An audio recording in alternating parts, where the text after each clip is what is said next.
मित्रांनो, आज आपण स्तर क्रमांक 7 विकसित करण्यासाठी कोणकोणती ॲक्टिव्हिटी घेणार आहोत हे बघणार आहोत आपण या ठिकाणी. स्तर क्रमांक 7 काय सांगते? परिचित मजकुरातील 2 ते 3 सोप्या शब्दांनी तयार झालेली जोडाक्षरयुक्त लहान वाक्ये वाचतो. म्हणजे या ठिकाणी अपेक्षित का आहे मुलांना? परिचित मजकूर म्हणजे सरासरी आपला पाठ्यपुस्तक असते, त्या शब्दामधील जोडाक्षरयुक्त असलेल्या शब्द त्याचा वाक्यामध्ये झालेला वापर असे वाक्य मुलांना वाचता येणे अपेक्षित आहे. मग त्याच्यामध्ये जोडाक्षर आपले बरे खूप आहेत. आपण या ठिकाणी बघतो. सुरुवातीला आपण काय करायचं? जोडाक्षर असलेल्या अक्षरांचं वाचन घ्यायचं. जसं अर्धम, त्याला ए, मे, म्या, स्त, ल, ला इत्यादी. नंतर मग काय करायचं? या अक्षरापासून तयार झालेल्या जोडाक्षरयुक्त शब्दाचं वाचन घ्यायचं. उदाहरणार्थ किल्ला, सत्ता, हस्त, बद्दल, म्याव, द्या इत्यादी इत्यादी शब्द.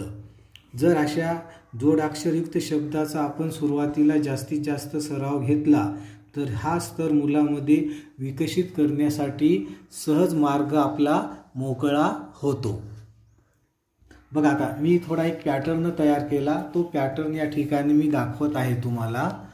तर याच्या ठिकाणी काय केलेलं आहे? अर्ध भ प्लस ए भे, म य मे, अर्ध ग ए गे या पद्धती. नंतर मग भ्या, म्या, ग्या, म्या, व्या या पद्धतीनं. आणि नंतर मग ह्याच अक्षरापासून काही शब्द लिहिलेले आहेत. जसे सभ्य, उभ्या, रम्य, तम्य, अभ्यंग, सय्यद, रामराज्य, क्षम्य, म्यानात, साम्यता.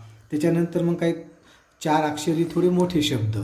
तारतम्य, म्यानमार, साम्यवाद, साम्यवादी, सम्यक ज्ञान, अभ्यासात, राज्यव्यापी, व्याप्ती या पद्धतीनं. त्याच्यानंतर मग खालीसुद्धा काही शब्द आहेत. सुरुवातीला मी यांचं वाचन करून घेतो. त्याच्यामुळं हा स्तर विकसित होण्यास आपणाला सहज उपयोग होतो. त्याच्यानंतर आहे बघा, जोडाक्षरयुक्त शब्दांचे वाचन झाल्यानंतर जोडाक्षरयुक्त शब्द असलेले वाक्य वाचन घेणे. जसं रायगड किल्ला आहे. किल्ला हा पहिलीला शब्द येऊन गेलेला आहे. ढगांच्या गादीवर पडू हे पाठ्यपुस्तकामधील कवितेमधलंच एक गाणं आहे. घरातल्या गमती सांगू, ये माझ्या घरा या पद्धतीनं. नंतर मग पाठ्यपुस्तकातील जोडाक्षर शब्द असलेल्या वाक्यांचे वाचन. मग आपणाला एक असा संग्रह तयार करायचा आहे किंवा असे जोडाक्षर असलेले वाक्य आपणाला लिहून काढायचे आहे. त्याच्याचा सराव मुलाकडून करून घ्यायचा आहे. त्याच्यानंतर शब्द वाच व वाक्य बनव. या ठिकाणी म्याव आणि मांजर. मग मांजर म्याव म्याव करते या पद्धतीनं असं आहे. किल्ला, रायगड किल्ला डोंगरी आहे असे वाक्य मुलाकडून तयार करून घ्यायचे आहे. याच्यासाठी जोडाक्षर चार्ट, जोडाक्षरे कार्ड, जोडाक्षर शब्द चार्ट, वाक्य संग्रह, परिचित मजकूर संग्रह, शब्द चार्ट इत्यादी आपण साहित्य वापरू शकतो. प्रतिसाद चांगला, उत्तम, समाधानकारक, असमाधानकारक, सुधारण्यास संधी अशा प्रकारचं आपण नोंदी घेऊ शकतो. पालकांना सूचना देऊ शकतो की मुलाकडून जास्तीत जास्त जोडाक्षराचे वाचन घ्या, लेखन घ्या, शब्द वाचन घ्या, वाक्य वाचन घ्या. जोडाक्षर शब्द असलेला एखादा वाक्याचा व्हिडिओ पालकांना टाकायचा, मुलांना दाखवण्याची त्यांना सूचना द्यायची किंवा विनंती करायची. आता आपण 8वा अध्ययन स्तर बघणार आहोत. आपला अध्ययन स्तर जो आहे 8वा, त्याच्यामध्ये अपेक्षित असं आहे की विद्यार्थ्यांनी विरामचिन्हाचा लक्षात घेऊन योग्य गतीने वाचणे आवश्यक आहे. बघा, याच्यामध्ये विविध वाक्यांचं वाचन घेणे अपेक्षित आहे. मग ते पूर्णविराम असलेले वाक्य त्यांच्यामध्ये आवश्यक आहेत. प्रश्नार्थक चिन्ह असलेले वाक्य आवश्यक आहे. पुढची ॲक्टिव्हिटी शब्दापासून वाक्य तयार करण्याची कृती. समजा 3 शब्द दिला होता.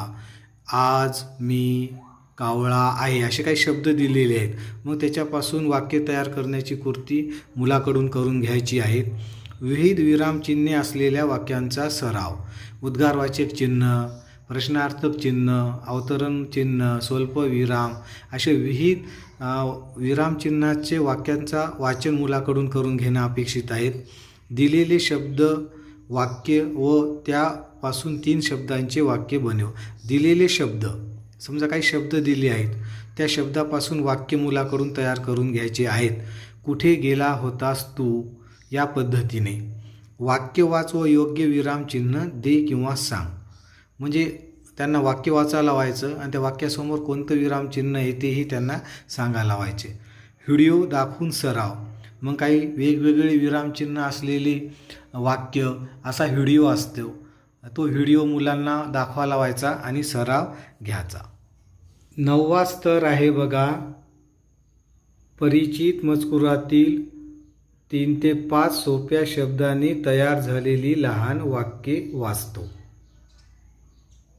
याच्यासाठी वेगवेगळ्या ॲक्टिव्हिटी आपल्याला घेता येतील. विविध वाक्यांचे वाचन घेणे. असे वाक्य त्याच्यामध्ये 3 ते 5 शब्दाचा समावेश असला पाहिजेत. शब्दापासून वाक्य तयार करून घेणे. साधारणतः 4-5 शब्दाचे कार्ड तयार करायचे आणि त्याच्यापासून अर्थपूर्ण वाक्य तयार करून घेणे अपेक्षित आहे. पुढचं आहे पट्ट्यांचे वाचन. जे वाक्यपट्ट्या असतात, काही वाक्यपट्टी समजा एका वाक्याची असते, काही वाक्यपट्ट्या 5 वाक्याच्या तयार करायच्या, काही वाक्यपट्ट्या 4 वाक्याच्या तयार करायच्या आणि त्यांचं वाचन घ्यायचं. शब्द देऊन वाक्य तयार करणे. 3 ते 5 शब्द देऊन द्यायचे आणि त्याला अर्थपूर्ण वाक्य त्या शब्दापासून तयार करायला लावायचं. शब्द डोंगर तयार करणे.